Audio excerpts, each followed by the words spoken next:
নমস্কার। আপনারা অবশ্যই জানাবেন যে আমার যেগুলো বাস্তব অভিজ্ঞতা আমি সেটা নিয়ে আপনাদেরকে গল্প শোনাবো কিনা।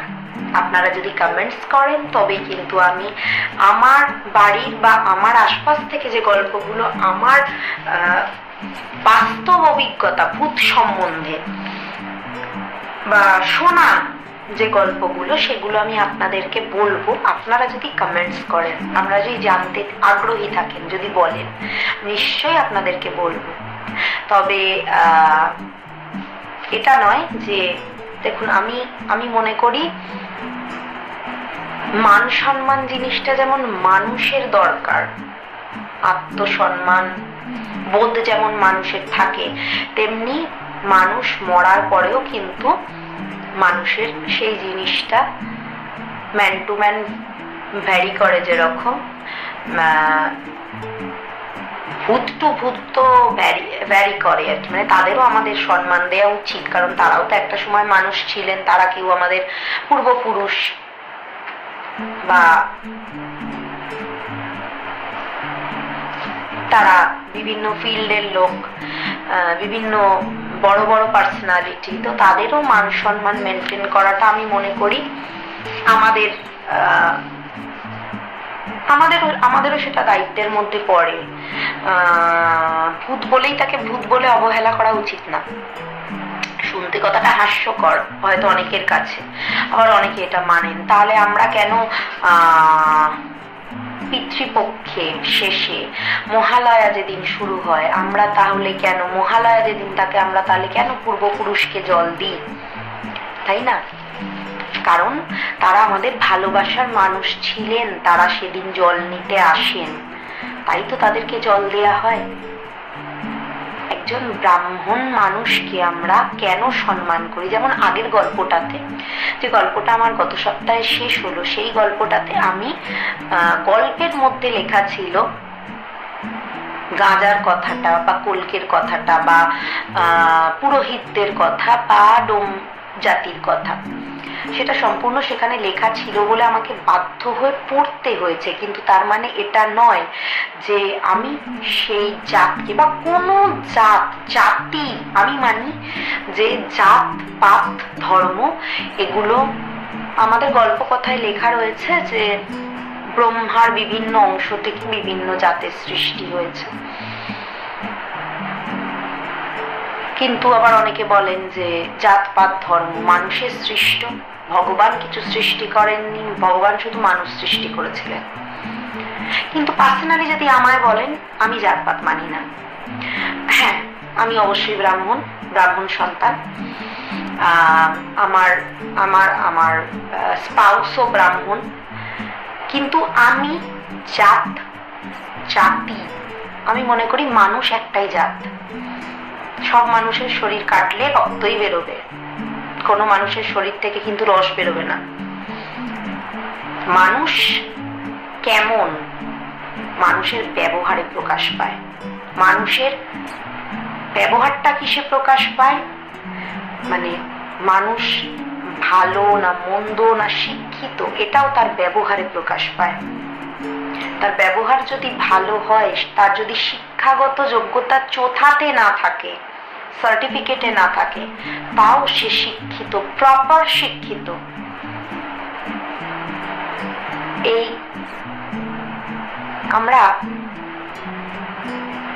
আমি বুঝে পাই না।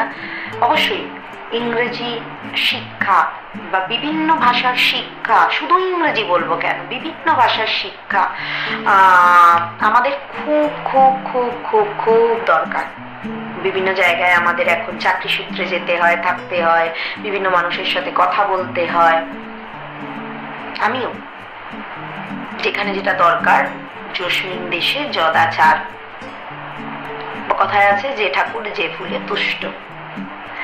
তার সঙ্গে সেরকম ভাবে বিহেভ করা শিখতে হয় আমাদের। আমাদের সেই কালচারে নিজেদেরকে এগিয়ে নিয়ে যাওয়া শিখতে হয়। আমাদের সেই কালচারটাকে অ্যাডাপ্ট করতে শিখতে হয়। সেই কালচারে গিয়ে তাদের মতো করে ধরন ধারণ করে তাদের ওয়েতে চলতে হয়, কথা বলতে হয়। কিন্তু আমরা রুটটাকে ভুলে যাই, এই জিনিসটা বড় খারাপ। আমি কিন্তু সবাইকে বলছি না, ব্যতিক্রমী মানুষ আছেনই যারা ভুলে যান, আমি শুধু তাদের কথা বলছি। আমি একজন বাঙালি হিসেবে আমি গর্বিত, ওটা আমার মাতৃভাষা। আমি যখন স্বপ্ন দেখি, আমি কি ইংরেজিতে স্বপ্ন দেখব? না, আমি কিন্তু বাংলাতেই স্বপ্ন দেখি। আমি যখন স্বপ্নটা প্রকাশ করি, আপনি দেখবেন কোনো মানুষ ভীষণভাবে কমফোর্টেবল তার নিজের ভাষায় কথা বলার। আমার মা বাঙাল, এই যে একটা বাঙাল ঘটির একটা তার্কিক বিষয় রয়েছে, আমি এটা মানি না। আমার মনে হয় যে জিনিসটা, যেটা ভালো জিনিস সেটাকে অ্যাডাপ্ট করতে হয়, যেটা খারাপ জিনিস সেটা যে জাতেরই হোক খারাপ জিনিস। জাতি জিনিসটা, জাত ভেদ জিনিসটা আমি পছন্দ করি না। জাত এই জাত বলে, এইরকম জাত বলেই সে খারাপ হয় না, মানুষ বিশেষে হয়, আমি এটা মনে করি। আমার মা বাঙাল, খুব সুন্দর রান্না করেন, তার থেকে আমি রান্নাটা অ্যাডপ্ট করেছি। আমার ব্লাড কানেকশনে রয়েছে রান্না, আমার ব্লাড কানেকশনে রয়েছে। আমি কোনোদিন ডিজিটাল প্ল্যাটফর্মে আমার নিজস্ব ব্যাকগ্রাউন্ড সম্বন্ধে কোনো কথা বলি না। হ্যাঁ, ভবিষ্যতে যদি কোনোদিন দরকার পড়ে হয়তো বলবো, যদি দরকার না পড়ে বলবো না। কিন্তু খুব মানে আমি যদি বলি, মানে বিভিন্ন সম্মানীয় ব্যাকগ্রাউন্ড থেকে আমি আসি। মানে আমার ব্যাকগ্রাউন্ডেও অনেকে মানে বড় বড় লেখক ছিলেন, তো হয়তো সেই ব্লাড কানেকশনেই আমার এটা জন্মসূত্রে পাওয়া। কিন্তু আমি চাই না সেই কথাগুলো প্ল্যাটফর্মে বলতে, ডিজিটাল প্ল্যাটফর্মে বলতে। আমি আশা করব যাতে আমাকে বলতে না হয়। আর যে জেনেটিক ওয়েতে সেটা পেয়েছি, আমার সেইটা বলার জন্যই কথাটা বলা। কিন্তু আমি মানি না, আমি জিনিসটা একদমই মানি না। আমি মনে করি মানুষ মানুষের মতো হয়।